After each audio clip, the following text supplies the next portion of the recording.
Senantiasa puja dan puji syukur kita haturkan ke hadirat Allah Subhanahu wa taala atas limpahan nikmahnya, limpahan hidayah dan taufiknya. Allah taala mengumpulkan kita di tempat yang mulia ini yang dipenuhi dengan malaikat, yang mana malaikat di sini membentangkan sayap-sayapnya karena senang melihat apa yang dilakukan oleh orang-orang yang berada di majelis ini. Dan di sini kita bersama mengenang nikmat yang Allah Ta'ala berikan kepada kita semua. Nikmat yang paling besar yang Allah Ta'ala berikan ke alam semesta adalah kelahiran Nabi Muhammad sallallahu alaihi wasallam. Fahamdan li rabbin khassana bi Muhammadin wa angadhana min dhulmatin wa dayajiri ila nuri ilmin wa hikmatin wa yumnin wa imanin wa khairil awamiri. Alhamdulillah ikhwan, di sini kita bersama merayakan peristiwa yang sangatlah agung, yang mana semua alam semesta, ulwiyaha wa sufliyaha, semua menunggu-nunggu momen yang paling mulia itu. Momen apa? Momen kelahiran Rasulullah sallallahu alaihi wasallam. Nabiyul huda bahrun nada, mujliyus sada, mubidal ida, min kulli ghawin wa ghadiri, ba'idal mada, ma dhalla 'abdun bihi iktada, muzilar rada lil haqqi da'in wa amiri. Ikhwani, ketika Allah Ta'ala lahirkan sosok Nabi Muhammad, maka timbullah sosok Nabi yang asal, yang sebenarnya Nabi, dan sesungguhnya baginda telah dilantik menjadi Nabi, sedangkan Nabi Adam masih segumpal tanah. Dalam hadisnya baginda bersabda, kuntu nabiyan wa adamu lamunjadilun fi tinatih. Hadhihi riwayah sahihah. Aku sudah menjadi Nabi dan Nabi Adam masih dalam keadaan segumpal tanah. Oleh karena itu ikhwan, sering kita mendengar hadis baginda bersabda, ulama ummati ka anbiya bani Israel. Ulama-ulama umatku, kata Rasulullah, itu mereka persis seperti nabi-nabi zaman Israel. Dalam ilmu balaghah ini namanya tashbih. Ini seperti ini. Pertanyaan, dari segi apa miripnya? Kenapa ulama umatnya Rasulullah persis seperti nabi-nabi yang terdahulu? Apa persamaannya? Tahukah persamaannya apa? Mungkin kita dengar, ya mereka itu adalah pembawa syariat Allah, berdakwah di jalan Allah. Bagus pemahaman itu. Namun ada pemahaman yang lebih tinggi, yang lebih indah. Tahukah apa itu ikhwan? Baginda menyamakan ulama umatnya seperti nabi yang terdahulu karena mereka sama. Apa? Hanya sebagai wakil dan naib dari Rasulullah SAW.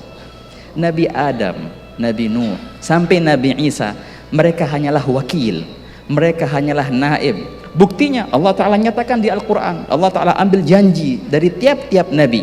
Bila mana datang Nabi akhir zaman, wajib atas kalian untuk beriman kepadanya. Berarti apa? Kalian hanya sekedar wakil dari Nabi yang asli ini.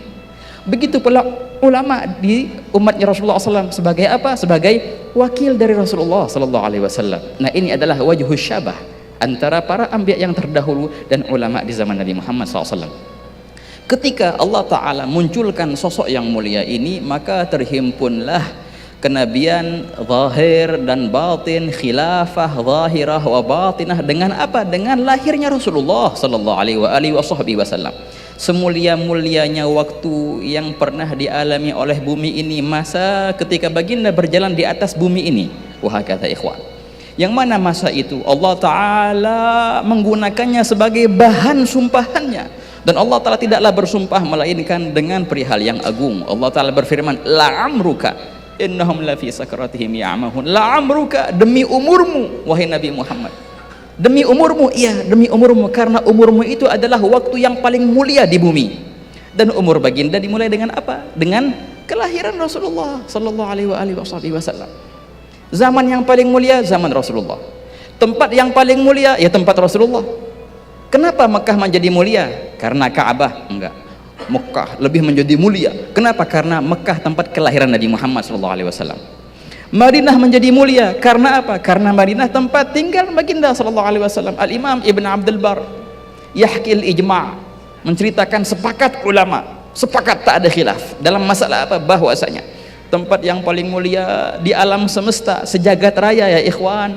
Di manakah tempat yang paling mulia? Coba tebak di mana? Apakah di arsy-nya Allah tempat yang paling mulia? Apakah kursi di kursinya Allah? Apakah surga Firdaus? Oh enggak. Tempat yang paling mulia di alam semesta sejagat raya ada di dunia, di bumi. Di mana adalah kuburan Nabi Muhammad SAW. Dengan sepakat para ulama, ada apa gerangan?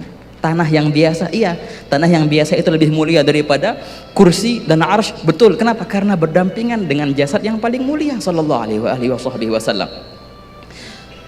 Para umat Nabi yang paling mulia ya sahabat, karena mereka satu zaman mereka melihat Rasulullah SAW. Nah, makanya tadi kita dengar dari kalimahnya Habib Hasan Al-Hamid, semua kemuliaan itu bermuara ke Rasulullah sallallahu alaihi wasallam. Fama min khuluqin fil bariyati mahmud illa wa huwa mutalaqqan an zainil wujud. Setiap akhlak yang mulia pasti akan bermuara kembali ke Rasulullah. Setiap keberkahan pasti akan berpancar dari Rasulullah sallallahu alaihi wasallam. Kelahiran baginda membawa keberkahan yang luar biasa ya ikhwan. Alam semesta menjadi barokah.